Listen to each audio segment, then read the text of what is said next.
அருமை உறவுகளே, நண்பர்களே, உங்கள் அனைவருக்கும் என் பணிவான வணக்கங்கள். மதுரை பாராளுமன்ற தொகுதியில் பேராசிரியர் ராம சீனிவாசன் அவர்கள் தாமர சின்னத்திலே போட்டியிடுகின்றார். பாரதிய ஜனதா கட்சியுடைய பிரதான வேட்பாளர். அவர் வெற்றி பெற்றால் தமிழகத்திற்கு சார்பாக கேபினெட் அமைச்சராக அவர் நிச்சயம் தேர்ந்தெடுக்கப்படுவார். சிறந்த நிர்வாகி. அவர் MBAவிலே டாக்டர் பட்டம் பெற்றவர். அவர் முத்திரை சமூகத்திற்கு ஒரு வாக்குறுதியை தந்திருக்கின்றார்.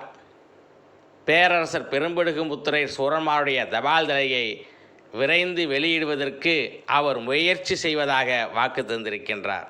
காரணம், 1500 ஆண்டுகளுக்கு முன்பு ஆண்ட ஒரு மன்னனுடைய தபால் தலை வெளியிடுவதிலே மத்திய அரசாங்கத்தினுடைய தபால் துறையிலே சில இடையூறுகள் இருப்பதால் அவற்றையெல்லாம் தகர்த்தெடுத்து உரிய முறையிலே அந்த தபால் தலை வெளியிடுவேன் என்று உறுதி தந்திருக்கின்றார். ஆகவே ஆதரிப்போம் தாமரையை.